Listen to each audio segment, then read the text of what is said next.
एक एक पूर्णिमा के महत्व को जानिए। कोई पूर्णिमा साधारण नहीं है, कोई प्रदोष साधारण नहीं है, कोई शिवरात्रि साधारण नहीं है। 12 महीने शिवरात्रि पड़ती है, 12 महीने में प्रदोष पड़ते हैं, पर 12 महीने पड़ते हैं। हम उसका महत्व ही नहीं जान पाते।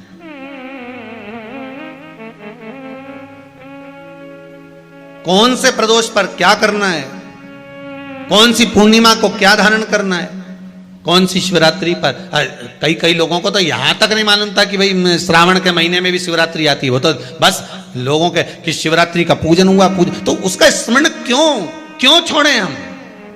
अगर ये वेद और शास्त्र ब्राह्मणों को दिए गए हैं, ये वेद और शास्त्र विद्वज्जन को दिए गए हैं, तो इसका स्मरण होना चाहिए कि हम निकालकर जनमानस तक ये चीज पहुंचाएं कि हमें इस दिन ये पूजन करना है। उसका स्मरण होना चाहिए।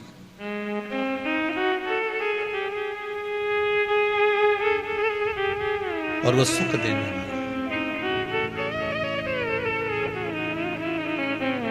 भगवान कृष्ण से यशोदा जी ने पूछा तो भगवान कृष्ण ने कहा, मां, पूर्णिमा का व्रत अगर नारी 32 पूर्णिमा धारण कर लेती है तो वो नारी वेदव्य होकर नहीं जाती।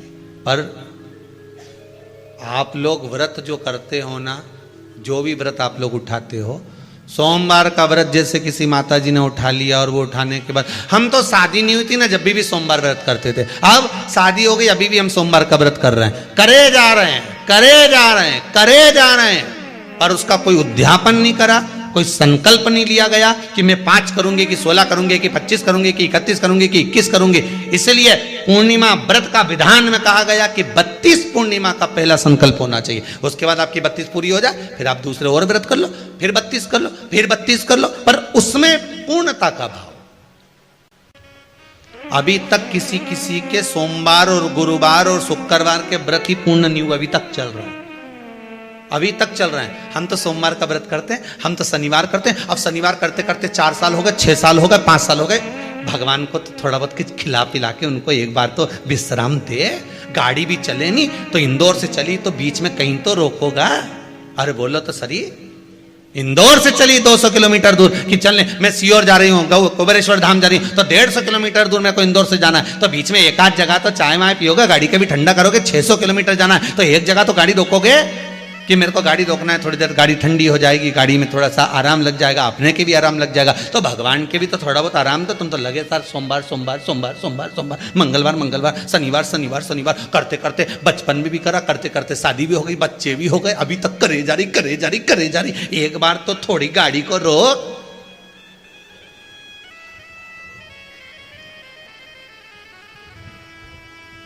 हम तो कर जा रहे हैं। भगवान भी मन में सोच रहा, अब तो निपटेगी तभी छोड़ेगी, ये ऐसे मुझे छोड़ने वाली नहीं है, पकड़ के बैठी है।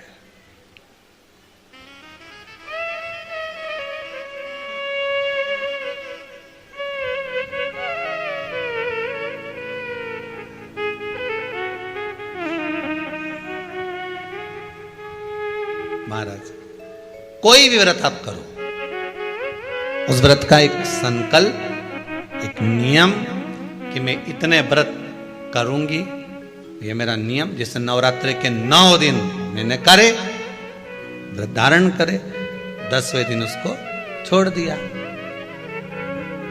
अब तुम तो सोच कर बैठी कि ये मैं 9 दिन धारण कर लूंगी न, एक दिन बाद एकादशी पड़ रही है तो 10वें के दिन कौन छोड़े। दशहरे का भी व्रत ये भी कर लूँ, 11 भी पूरी कर लूँ, उसके बाद प्रदोष भी कर लूँ, और प्रदोष के बाद में मैं फिर जो द्वादशी पड़ी, 12 पड़ी, वो कर कुरा के इसके बाद ही छोड़ूंगी मैं तो व्रत। तो भगवान भी मन में सोच लिया है, एक को तो निपटा ले पहले।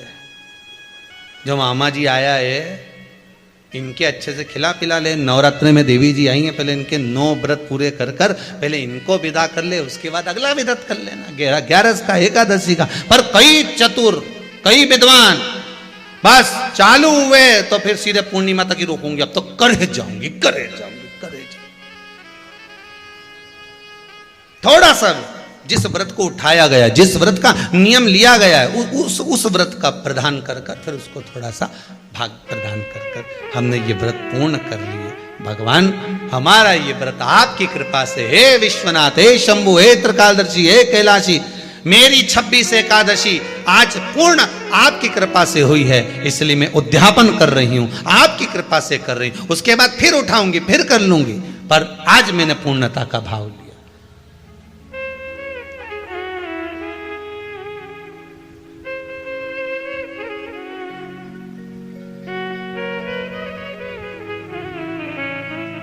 रोज मूंग की दाल रोटी, मूंग की दाल रोटी, मूंग की दाल रोटी, मूंग की दाल रोटी। एक आध दिन छोरा ही चिल्ला दे, एक आध दिन तो कोई तुअर की बना लो, अरहर की दाल बना लो। क्या मूंग की दाल ही मूंग की दाल बनाए मम्मी? क्या मम्मी? तो बोलो सही है कि गलत है? तो फिर एक आध दिन तुमने दाल चेंज करी तो तुमको भी लगा अरे दाल में आपकी स्वाद आया। मैं तो सोची थी मूंग की दाल ही मूंग की दाल में स्वाद, तो थोड़ी अरहर की खाई तो थोड़ा स्वाद बढ़ा। उसी तरह रोज रोज वही वही वही वही, तो स्मरण करो, मना नहीं। भजन में कोई कमी नहीं होना चाहिए, स्मरण में कोई कमी नहीं होना चाहिए। आप व्रत कर रहे हो, लगातार कर रहे हो, तो थोड़ा सा एक उद्यापन व्रत में जरूरी है। उद्यापन नहीं करो तो किसी विद्वान ब्राह्मण को घर में बुलाकर अभिषेक पूजन करा लो, उसको भोजन करा दो, दक्षिणा अधिक प्रदान कर कर उसको विदा कर दो, उसमें भी सुख का भाग, उसमें भी सुख का।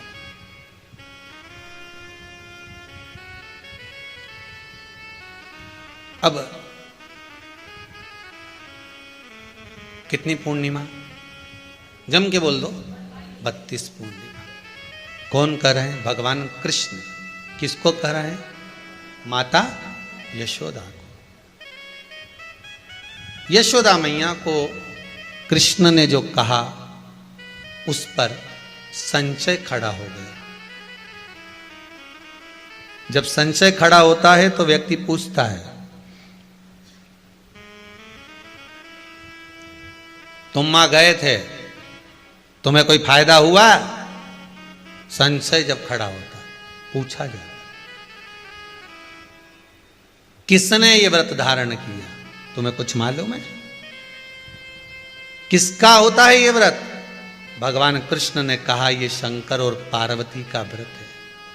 किसका व्रत है? शिव और पार्वती का। पूर्णिमा का व्रत शंकर और पार्वती का व्रत। तो कोई कहे कि ये तो भगवान कृष्ण का व्रत है, तो ये तो कृष्ण भगवान तो द्वापर में आए हैं, पर पूर्णिमा का व्रत तो स्वयं माता पार्वती जी ने भी धारण करा है। जिस समय पर कार्तिकेय महाराज को गंगा मैया प्रकट कर रही थी और तारकासुर का जब संहार करना था, तब माता पार्वती ने शंकर जी से पूछा था कि तारकासुर को मारने के लिए आपके पुत्र की जरूरत है, आपका पुत्र प्रकट कैसे होगा? क्योंकि आप तब साधना में लगे रहते हो। भगवान कहते हैं चिंता मत कर, तू एक काम कर, पूर्णिमा व्रत को धारण कर। मां पार्वती भी जिस व्रत को धारण करी है, तो कोई ये द्वापर का व्रत है क्या?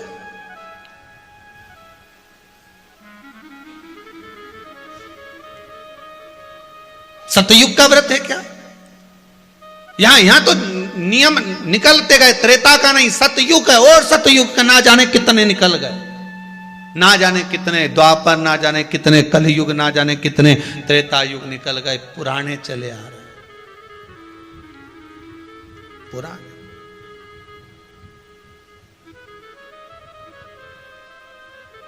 Old is gold. कितना ही नया नया फैशन लियाओ, पर पुराना पुराना ही होता है। कितना ही लियाओ नया नया, कितना ही लेकर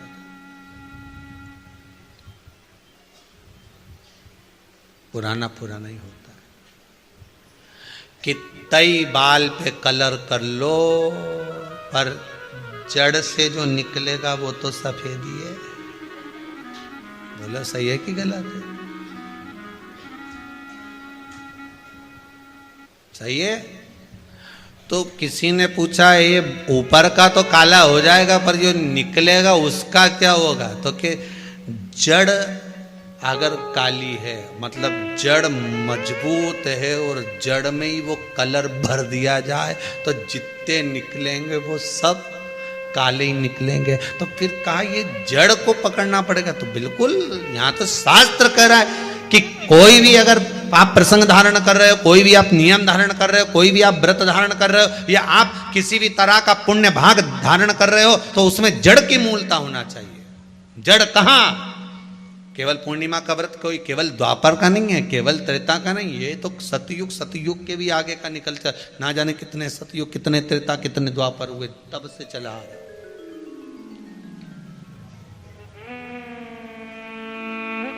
कितने महाराज धारण किया।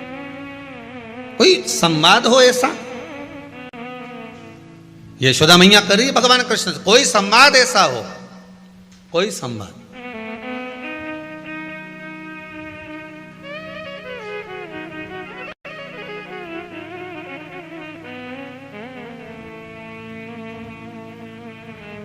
महाराज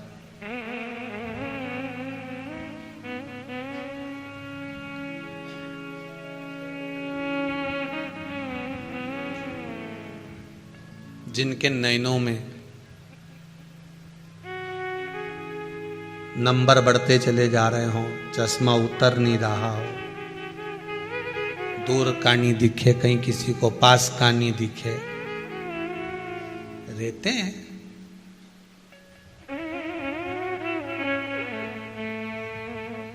उसके लिए भी है शरद पूर्णिमा के दिन तुलसी की जो डंडी होती है, तुलसी जैसे बेलपत्र की जो ये डंडी है, ऐसे ही तुलसी का जो पत्ता होता है, उस पत्ते की जो डंडी होती है, उस डंडी को चंद्रमा को देखा जाता है। उस डंडी की जो कोर होती है, उस कोर को दृष्टि से मिलाया जाता है। शरद पूर्णिमा की रात्रि ठीक 12 बजे आप चंद्रमा की, जैसे चंद्रमा का भाग, उस चंद्रमा के भाग को आप उस डंडी के भाग से निहारने का प्रयास करिए।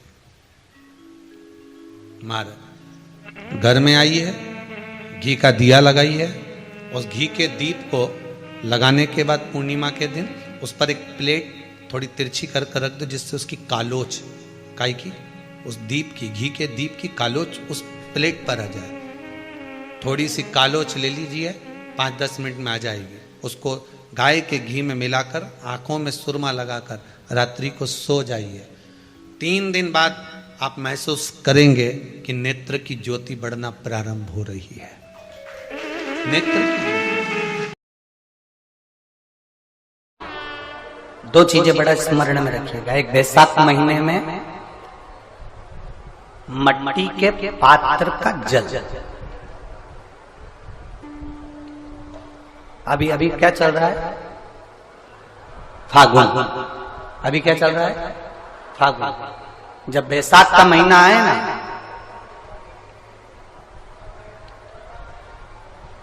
जितने यहां बैठे और जितने आस्था चैनल पर सुन रहे और जितने फेसबुक यूट्यूब पर कथा श्रवण कर रहे हैं, जितने मोबाइलों पर देख रहे हैं, प्रयास करना, वैशाख के महीने में मिट्टी के पात्र में जो रात्रि भर जल रखा हो, मिट्टी के पात्र में, अगर आपके पास में घड़ा हो, हंडा हो, नी हो, तो दिया हो, दीपक हो, कुल्लड़ हो, कोई भी तुम्हारे पास में जो मिट्टी का पात्र, उसमें जल भरना।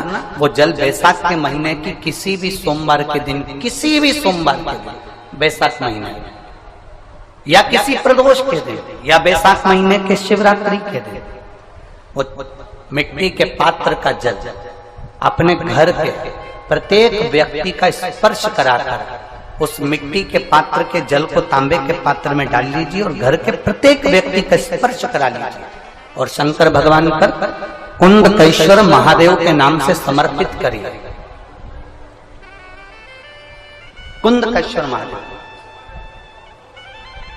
कभी जीवन में पीछे पलट कर देखने की जरूरत नहीं पड़ेगी, आप उन्नति की सीढ़ी की ओर बढ़ते चले जाएंगे। वैशाख महीने में मट्टी के पात्र में बड़े प्रसन्न हुए। भगवान शंकर ने कहा, सुनो पार्वती, जिस बेटा और बेटियों का मंगल विवाह नहीं होगा, शादी नहीं होगी, अगर अशोक सुंदरी का स्मरण कर कर एक बेलपत्र में लाल चंदन लगाकर एक मूंग के दाने के साथ अगर सुख सुंदरी के स्थान पर समर्पित कर देंगे तो उनके मंगल विवाह 3 महीने के अंदर हो जाएंगे। ऐसे मंगल विवाह का प्रस्ताव शिव कहते हैं।